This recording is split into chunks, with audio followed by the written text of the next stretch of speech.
Hello, નમસ્કાર, welcome. કેમ છો વિદ્યાર્થી મિત્રો? ચલો, લાસ્ટ લેક્ચરની અંદર આપણે ફોટો ઇલેક્ટ્રિક અસર માટે આઇન્સ્ટાઈનની સમજૂતી પરથી થોડા ફોટો ઇલેક્ટ્રિક અસર ઉપરના પ્રોબ્લેમ્સ, આટલી વસ્તુ આપણે સોલ્વ કરેલી. અને એક ખૂબ જ મજાના સરસ તારણ ઉપર આપણે એવા આવેલા કે પ્રકાશ કે જે ને અત્યાર સુધી આપણે વિકિરણ સમજતા હતા, તરંગ સમજતા હતા, એ હવે બે સ્વભાવ ધરાવે છે. એટલે કે એને જ્યારે ફોટો ઇલેક્ટ્રિક અસરની ઘટના આપણે જ્યારે વર્ણન કરીએ ત્યારે પ્રકાશને તરંગની બદલે કણ સ્વરૂપે લેવો પડે છે, તો ફોટો ઇલેક્ટ્રિક અસર છે એ બહુ સરળતાથી આપણે સમજાવી શકીએ. તો આવા એક ખૂબ સરસ મજાના તારણ ઉપર આપણે આવેલા. હવે આ જ તારણને થોડુંક આપણે આગળ વધાવીએ. ઘણા બધા ફિઝિસિસ્ટ છે, સાયન્ટિસ્ટો છે, એને એવું અનુમાન કર્યું કે જો પ્રકાશ છે એ બે સ્વભાવ ધરાવતો હોય તો શું દ્રવ્ય એટલે કે કણ પણ બે સ્વભાવ ધરાવતો હશે? થોડીક આપણે ચર્ચા કરીએ, સાથે સાથે નોટ ડાઉન કરતા જઈએ. તો વાત આપણે આજે કરવાની છે દ્રવ્ય તરંગના દ્વૈત સ્વભાવની. તો આપણે અત્યાર સુધી શું જોઈ ગયા? તો મિત્રો, એક વાત આપણે ખાસ નોટ કરીએ અહીંયા કે જે પ્રકાશ છે જેને આપણે વિકિરણ કહીએ છીએ, બરાબર છે, વિદ્યુત ચુંબકીય તરંગ. આ પ્રકાશ બે પ્રકારની પ્રકૃતિ ધરાવે છે. એક તો એ તરંગ છે, બરાબર. હવે એ તો છે તે વર્ષોથી ખબર છે આપણને, કારણ કે ઘણી બધી ઘટનાઓ આપણે એવી ભણ્યા, જેવી કે પરાવર્તન,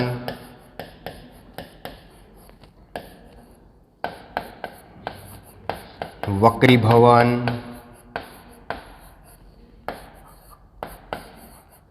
વિવર્તન, વ્યતિકરણ.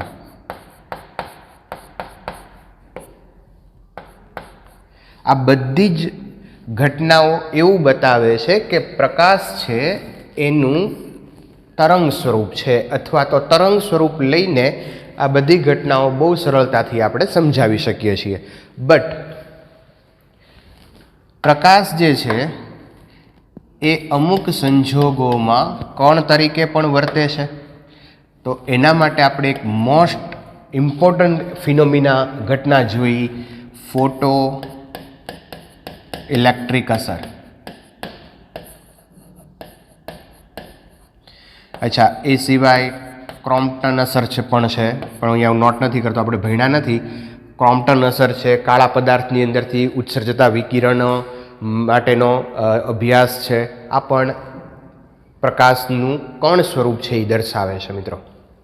પણ ફોટો ઇલેક્ટ્રિક અસર ખાસ આપણે બહુ ડિટેલમાં એની સ્ટડી કરી છે, એટલે હું અહીંયા ફોટો ઇલેક્ટ્રિક અસર મેં નોટ કરી છે. તો હવે પ્રશ્ન અહીંયા છે મિત્રો કે વિકિરણ કે જેને બે સ્વભાવ છે, એક તરંગ અને બીજો કણ, તો શું દ્રવ્યને પણ બે સ્વભાવ હશે? સમજ્યા? તો પ્રશ્ન શું છે કે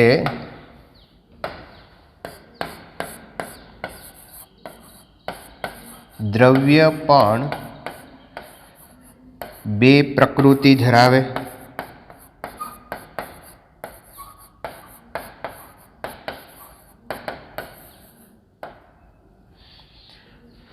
બહુ જ મોટો ક્વેશ્ચન છે અહીંયા.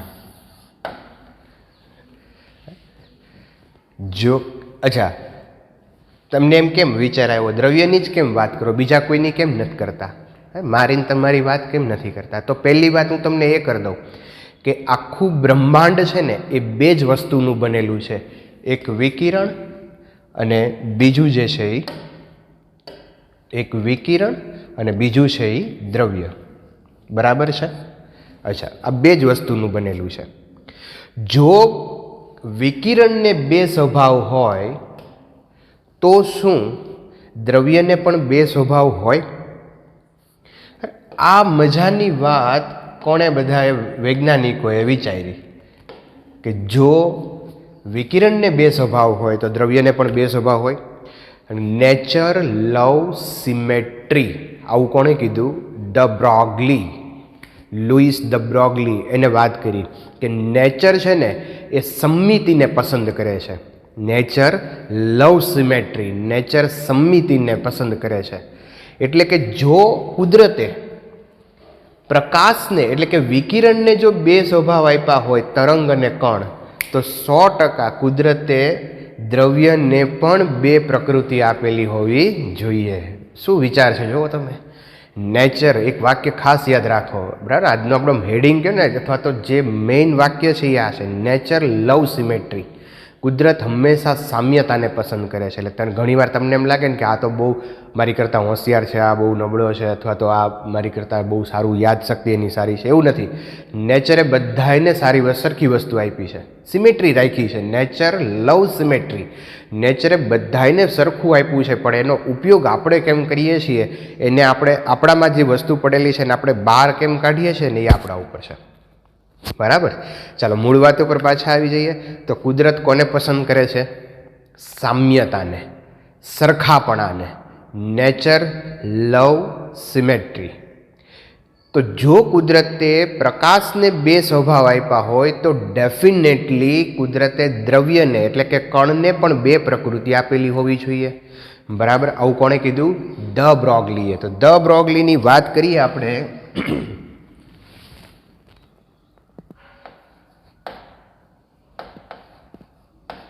The Broglie. ધ બ્રોગલી એવું કીધું કે કણ પણ અમુક સંજોગોમાં બે પ્રકૃતિ ધરાવે છે. કણ પણ અમુક સંજોગોમાં બે પ્રકૃતિ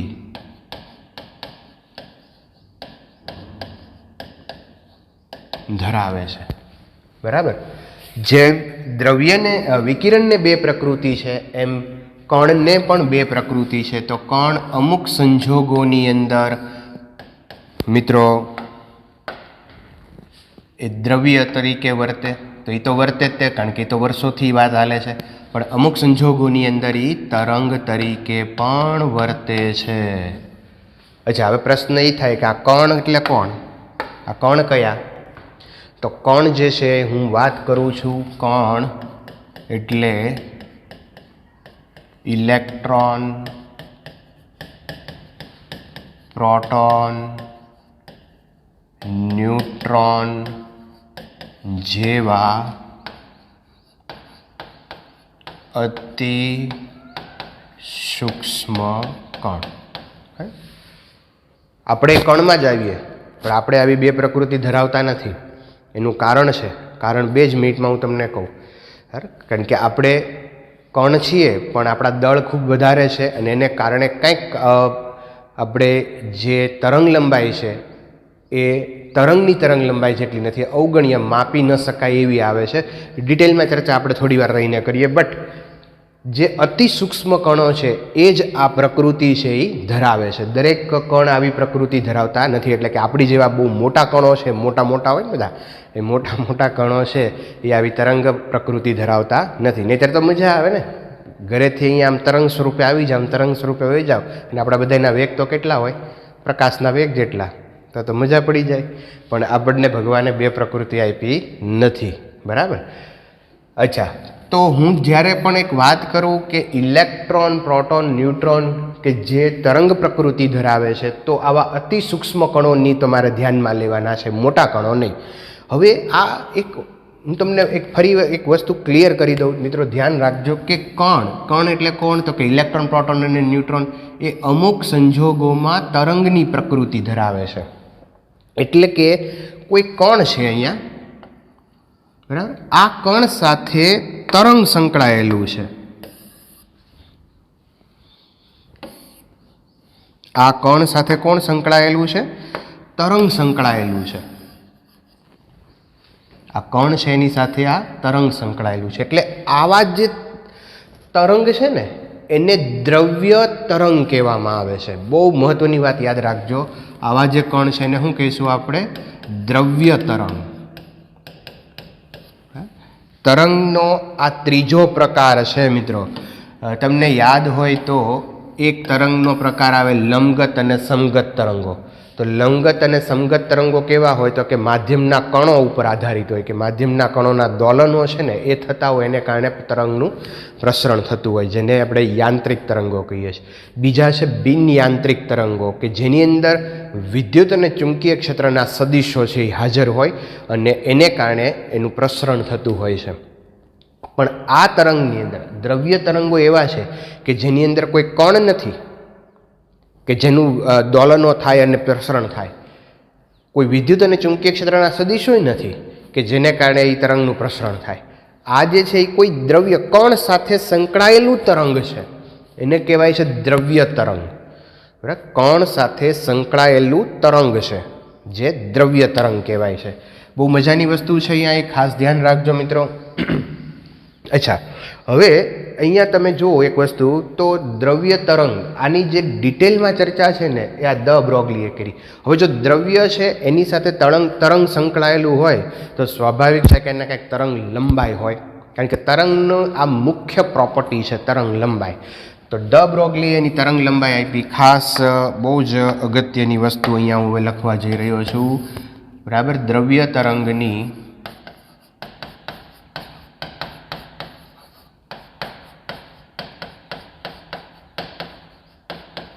તરંગ લંબાઈ. તો ડી બ્રોગલીએ તરંગ લંબાઈ આપી lambda is equal two h/p. પીની જગ્યાએ તમે m ઇન્ટુ વી લખી શકો. બરાબર, તો આને આપણે કહીશું ઇલેક્ટ્રોન અથવા તો દ બ્રોગલી, ડી બ્રોગલી અથવા તો દ બ્રોગલી તરંગ લંબાઈ.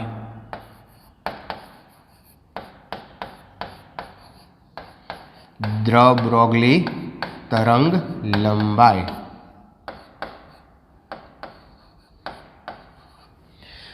બરાબર છે. અચ્છા, હવે અહીંયા તમને ખ્યાલ છે કે એચની વેલ્યુ છે એ આપણે સ્વાભાવિક છે કે 6.62 ઇન્ટુ 10⁻⁻34 લેશું. એમ છે એ જે કોઈ વ્યક્તિ, વસ્તુ કે કણ હોય એનું દળ લેવાનું છે અને વી એનો વેગ લેવાનો છે. ઓકે, સપોઝ હવે આપણા માટે તરંગ લંબાઈ ગણીએ. મેં તમને વાત કરી ને કે આપણે શું કામ દ્રવ્ય તરંગ સ્વભાવ નથી ધરાવતા. આપણે દ્રવ્ય છીએ પણ તરંગ સ્વભાવ કેમ નથી આપણે? તો એનું રીઝન અહીંયા તમે જુઓ તો દ બ્રોગલી તરંગ લંબાઈ અહીંયા હું લખું. ધારો કે કોઈ વ્યક્તિ છે એના માટે આપણે તરંગ લંબાઈ ગણીએ તો 10⁻, અહીંયા 6 ઇન્ટુ 10⁻30⁻34.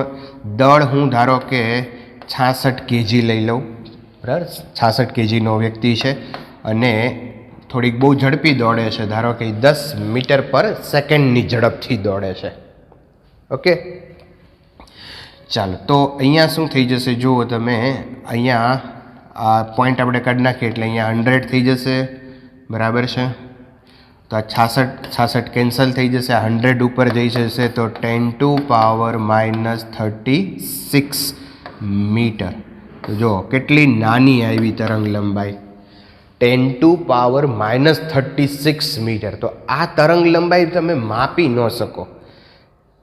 આ તરંગ લંબાઈ માપી શકાતી નથી. એટલે આપણે છે ને એ તરંગની પ્રકૃતિ નથી ધરાવતા. મિત્રો, તમને એમ થાય તરંગ લંબાઈ તો એ માપી નથી શકાતી એટલે નથી પ્રકૃતિ ધરાવતા. ના, એવું નથી. પણ કોઈ વસ્તુ ધારો કે તમે એમ કહો કે અહીંયા આ બોર્ડ છે, તો બોર્ડની પ્રોપર્ટી શું છે? તો કે એના ઉપર લખી શકાય એટલે બોર્ડ કહેવાય. અહીંયા પંખો છે તો પંખાની પ્રોપર્ટી શું છે? તો કે ફરે ત્યારે પવન આપી એની પ્રોપર્ટી છે. એમ તરંગ છે ને, તો તરંગની પ્રોપર્ટી શું છે? તો કે તરંગ લંબાઈ હોવી જોઈએ એને, અને એ કોઈ નોન જાણીતી હોવી જોઈએ, કોઈ વ્યાજબી તરંગ લંબાઈ હોવી જોઈએ. બરાબર, તો તરંગ લંબાઈ છે એ સામાન્ય રીતે એંગસ્ટ્રોમમાં હોય, બરાબર, નેનોમીટરમાં હોય, એવી રીતની તરંગ લંબાઈ હોય તો આપણે એને એમ કહી શકાય કે આ તરંગ છે. તમે કોઈ અહીંયા કૂતરો ઊભો છે, તમે એમ કે આ કૂતરો છે, એને કહો. આપણે ઘણાને કૂતરા કહેતા હોય, કારણ કે એની લાક્ષણિકતા કે એના જેવી હોય છે. એટલે તો લાક્ષણિકતા હોવી જોઈએ ને. તો આપણી જે લાક્ષણિકતા છે એ તરંગ જેવી નથી, કારણ કે તરંગ લંબાઈ આવી છે. તો તરંગ લંબાઈ આમ આશરે કેટલી આવી જોઈએ? તો કે નેનોમીટર છે. એંગસ્ટ્રોમમાં જો આવી હોત ને આપણી તરંગ લંબાઈ, તો આપણે તરંગની પ્રકૃતિ ધરાવતા હોત. બરાબર, પણ એવી પ્રકૃતિ આપણી છે નહીં. ઓકે, તો આ પોઈન્ટ ઉપરથી મેં એવું ખાલી પ્રૂવ કર્યું છે કે જેનું દળ વધારે છે, જેનું દળ વધારે છે તરંગ પ્રકૃતિ ધરાવતા નથી. ઓકે, ચલો આ વસ્તુ આપણા માટે બહુ ઇમ્પોર્ટન્ટ નથી. જે ઇમ્પોર્ટન્ટ હતું એ ખાસ તો અહીંયા વસ્તુ એ છે કે કોઈ તરંગ છે એની પ્રકૃતિ છે, એ દ્રવ્ય તરંગની પ્રકૃતિ માટેની તરંગ લંબાઈ lambda D is equal two h/p અથવા તો h/mv. ઓકે, હવે અહીંયા ધારો કે કોઈ ઇલેક્ટ્રોન માટે આપણે તરંગ લંબાઈ ગણીએ. બીજો એક પ્રોબ્લેમ બીજી એક વસ્તુ લઈએ આપણે કે ઇલેક્ટ્રોન માટે કોઈ ઇલેક્ટ્રોન અહીંયા સ્થિર છે. હવે આ ઇલેક્ટ્રોનને હું કોઈ પોટેન્શિયલ ડિફરન્સની અંદર મૂકી દઉં. અહીંયા વિદ્યુત ક્ષેત્ર મૂક્યું છે એટલે વિદ્યુત સ્થિતિમાનનો તફાવત ઉત્પન્ન થાય અને વિદ્યુત સ્થિતિમાનનો તફાવત ધારો કે V છે. હવે વિદ્યુત ક્ષેત્રની અંદર અને વિદ્યુત સ્થિતિમાનમાં જ્યારે કોઈ વિદ્યુત ભાર આવે એટલે એના ઉપર બળ લાગે અથવા તો એ ઉર્જા મેળવે, અને ઉર્જા મેળવે એટલે શું કરે? ગતિ કરે. સ્વાભાવિક છે, ઉર્જા આવે એટલે ગતિ શરૂ થઈ જાય. એટલે આ જે છે એ ગતિ કરવા માંડશે. બરાબર, આ ઇલેક્ટ્રોન છે એ ગતિ શરૂ કરવા માંડે. બરાબર, તો ઇલેક્ટ્રોન ગતિ કરે એટલે એની પાસે કંઈક ગતિ ઉર્જા, અને એને કારણે ઇલેક્ટ્રોન જ્યારે ગતિ કરે છે ત્યારે એની સાથે તરંગ પણ સંકળાયેલું રહે છે.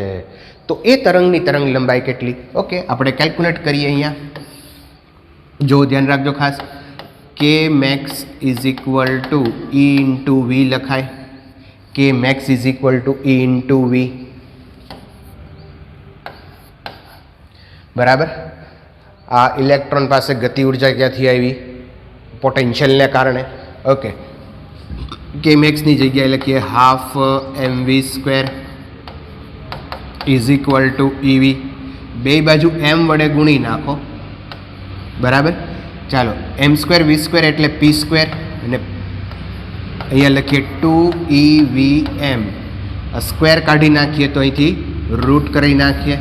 ચાલો, તો વેગમાનની વેલ્યુ આપણે અહીંયા મૂકી દઈએ. લેમડા ડી ઇઝ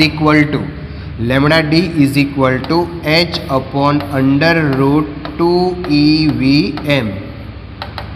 અચ્છા, હવે અહીંયા તમે ધારો કે વીની વેલ્યુ હું 120 લઉં, 120 વોલ્ટ, તો લેમડાની કિંમત લગભગ 0.112 નેનોમીટર મળે છે. 0.112 નેનોમીટર. આ Hની, 2ની, Eની, Mની બધાની વેલ્યુ આપણને ખબર છે. જો V પોટેન્શિયલ 120 વોલ્ટ લેવામાં આવે તો લેમડા ડીની વેલ્યુ 0.112 નેનોમીટર મળે છે. તો અલ્ટિમેટલી આપણે એવું કહી શકીએ કે જે ઇલેક્ટ્રોન છે એ અમુક સંજોગોમાં કણ તરંગ તરીકે વર્તી શકે. જો આ અનુમાન કર્યું હતું કોણે? ડી બ્રોગલીએ.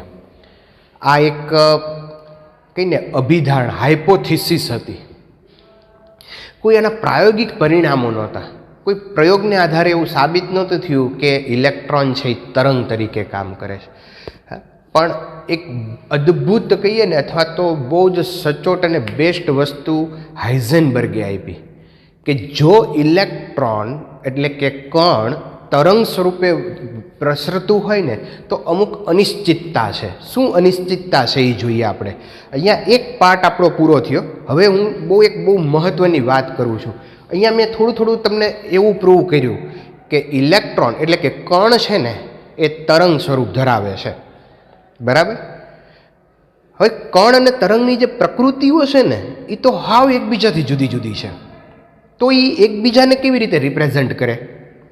હું થોડીક એની ચર્ચા કરું છું. પછી એક બહુ મહાન વ્યક્તિ જેને હાઇઝનબર્ગ, એ હાઇઝનબર્ગ આનો સોલ્યુશન આપે છે. જો શું કહેવા માગું છું.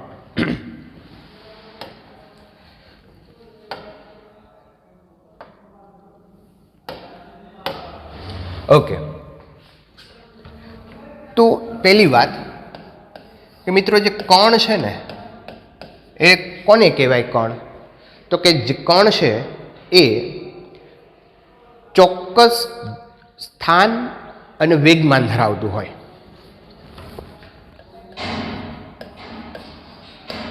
સ્થાન અને વેગમાન ચોક્કસ હોય. બરાબર છે. આને કણ કહેવાય. શું? કે જેનું સ્થાન અને વેગમાન ચોક્કસ હોય.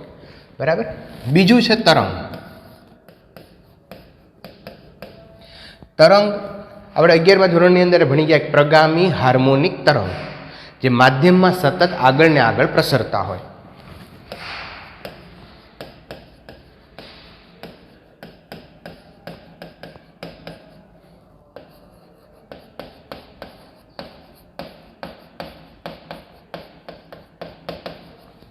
આને તમે એક જગ્યાએ ન કરી શકો. આ માઇનસ ઇન્ફાઇનાઇટથી શરૂ થતા હોય અને અહીંયા પ્લસ ઇન્ફાઇનાઇટે પૂરા થતા હોય. એટલે હું એમ કહું કે એક વિદ્યાર્થી તો એ તમે એવું નક્કી કરી શકો કે ભાઈ આ બેન્ચ ઉપર બેઠો છે, આ જગ્યાએ છે. પણ હું એમ કહું કે આ રૂમની અંદર પ્રકાશ છે તો એમ તમે ન કહી શકો આ એક બેન્ચ ઉપર પ્રકાશ છે.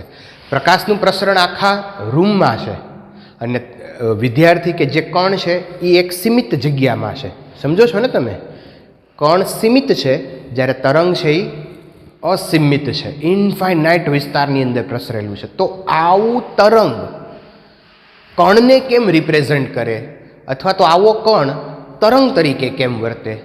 બહુ મોટો પ્રશ્ન છે. બરાબર. હવે આનું સોલ્યુશન આપ્યું હાઇઝનબર્ગે. બરાબર. શું કીધું હાઇઝનબર્ગે? જો હવે હું અહીંયા લખું હાઇઝનબર્ગનો પ્રિન્સિપલ.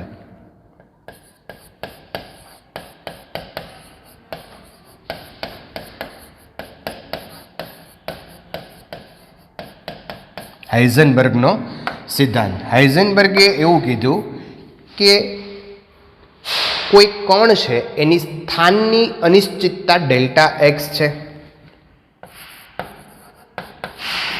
સ્થાનની અનિશ્ચિતતા ડેલ્ટા એક્સ છે અને વેગમાનની અનિશ્ચિતતા ડેલ્ટા પી છે. બહુ મજાની વાત કરી આને. શું થયું કે કોઈ તરંગ છે એને જ્યારે તમે કણ તરીકે લેતા હોય ત્યારે એની સ્થાનની અનિશ્ચિતતા અને વેગમાનની અનિશ્ચિતતા છે એ delta X into delta P છે. અને બંનેની અંદર થોડીક તો અનિશ્ચિતતા રહે જ છે. અને કેટલી અનિશ્ચિતતા રહે છે? તો હાઇઝનબર્ગે કીધું કે આ જે અનિશ્ચિતતા છે ને delta X into delta P એ એચ કટ જેટલી રહે છે. એચ કટ એટલે h/2π અને વ્યાપક રીતે બહુ જ આમ કહીએ ને એક્યુરેસીથી આપણે વસ્તુ માપીએ ને તો એ h/4π જેટલી આવે છે. બરાબર. પણ આપણે અહીંયા વાત નથી કરતા એક્યુરેસીની. હું વાત કરું છું માત્ર એક અનુમાન કરેલું છે એચ કટ અથવા તો h/2π. તો સ્થાન અને વેગમાનની અનિશ્ચિતતાનો ગુણોત્તર છે ને એ h/2π અથવા તો એચ કટ જેટલો હોય છે. આવું કોણે કીધું? હાઇઝનબર્ગે. આને થોડુંક વ્યવસ્થિત સમજીએ આપણે. એક સ્ટેપ હું હજી લખું કે જો તમે સ્થાનની અનિશ્ચિતતા ડેલ્ટા એક્સ છે એ ટેન્ડ્સ ટુ 0 લ્યો, સ્થાનની અનિશ્ચિતતા તમે 0 લ્યો તો વેગમાન, સ્થાનની અનિશ્ચિતતા 0 લઈએ તો વેગમાનની નિશ્ચિતતા જે છે અથવા તો અનિશ્ચિતતા છે એ ઇન્ફિનિટિવ બની જાય. જો સ્થાનની અનિશ્ચિતતા 0 હોય એટલે કે જો સ્થાન અનિશ્ચિતતા 0 હોય એટલે નિશ્ચિત હોય. જો સ્થાન નિશ્ચિત હોય તો વેગમાન અનિશ્ચિત હોય અને કેટલું હોય? ઇન્ફિનિટિવ. એક 0 હોય તો બીજું ઇન્ફિનિટિવ. એટલે હું શું કહેવા માગું છું કે જો તમે સ્થાન નક્કી કરવા જાઓ ને તો વેગમાન અનિશ્ચિત થઈ જાય અને જો વેગમાન નિશ્ચિત કરવા જાઓ ને તો સ્થાન અનિશ્ચિત થઈ જાય. બે સચોટ નહીં થાય. અને એવું કોણે કીધું? હાઇઝનબર્ગે. જ્યારે કણને બે વસ્તુ ફિક્સ હોય છે. આની તરંગ લંબાઈ લ્યો તો આની લેમડા પણ ફિક્સ હોય, આની વેવલેન્થ પણ, એનું વેગમાન પણ ફિક્સ હોય. આપણે વેગમાન આનું ગણેલું છે તરંગનું, તો એ પણ ફિક્સ હોય. પણ દ્રવ્ય તરંગની વાત કરો જ્યારે મિત્રો, દ્રવ્ય તરંગની વાત કરો ત્યારે એનું સ્થાન અને વેગમાન બેમાંથી એક જ નિશ્ચિત કરી શકાય. આવું હાઇઝનબર્ગે કીધું કે જો તમે સ્થાન નિશ્ચિત કરી દેશો ને તો વેગમાન અનિશ્ચિત થઈ જશે અને જો વેગમાન નિશ્ચિત કરી દેશો ને તો સ્થાન અનિશ્ચિત થઈ જશે. એટલે જો અહીંયા તમે વેગમાનની અનિશ્ચિતતા 0 કરો તો સ્થાનની અનિશ્ચિતતા ઇન્ફિનિટિવ થઈ જાય. બરાબર છે. અચ્છા, હવે આને સમજીએ. એક વસ્તુ, એક નાની વાત કરું તમને એટલે ખ્યાલ આવી જાય. જો ધારો કે અહીંયા કોઈ એક તરંગ છે,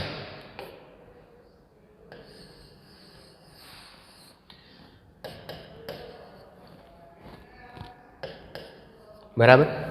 હવે આ તરંગનું વેગમાન આપણે નક્કી કરવું હોય તો કરીએ કાંઈ? હા, કરી શકાય. h/λ ઉપરથી. ચાલો, વેગમાન ફિક્સ નક્કી. હા, વેગમાન નક્કી. હવે આનું સ્થાન નક્કી કરવું હોય તો સ્થાન ક્યાં છે? આ તરંગ છે કે જે કણને દર્શાવે છે. આ તરંગ છે જે કણને દર્શાવે છે, તેનું સ્થાન ક્યાં? તો કે -ઇન્ફિનિટીવથી +ઇન્ફિનિટીવમાં ગમે ત્યાં. એમ કાંઈ થોડું હાલે? આ કાંઈ નિશ્ચિત થયું? તમારા પેરેન્ટ્સ મને પૂછીને એમ કે મારો દીકરો ક્યાં? હું એમ કહું ભાવનગરમાં ક્યાંક છે, બરાબર, ગુજરાતમાં ક્યાંક છે, ઇન્ડિયામાં ક્યાંક છે. તો એવો જવાબ દો તો એનો અર્થ શું થયો? કે એનું સ્થાન, તમે કંઈ સાચો જવાબ તો આપ્યો નહીં. આમ સાચો છે કે સ્થાન ક્યાં છે? તો કે ઇન્ડિયામાં ક્યાંક છે, પણ એક્ઝેક્ટલી છે નહીં, ખબર નથી. તો આમ જુઓ તો સાચો લાગે, પણ આમ કંઈ આપણને ખરેખર માહિતી તો સાચી મળી નહીં. બરાબર. તો આના જેવી વાત થઈ કે વેગમાન નિશ્ચિત કર્યું તો સ્થાન કેવું થઈ ગયું? અનિશ્ચિત થઈ ગયું. હવે હું શું કરું છું ખબર? કે આવા ઘણા બધા તરંગો લો, આવા ઘણા બધા તરંગોને એકબીજા ઉપર સંપાત કરીએ.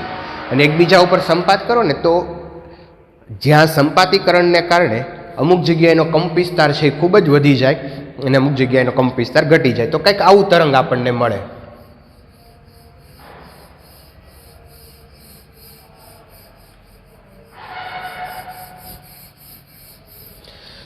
આ જે મેં તરંગ બતાવ્યું છે ને મિત્રો, એ બધા ઘણા બધા તરંગો, જુદી જુદી તરંગ લંબાઈ, જુદી જુદી આવૃત્તિવાળા એવા ઘણા બધા તરંગોને એકબીજા ઉપર મેં સંપાત કર્યા છે.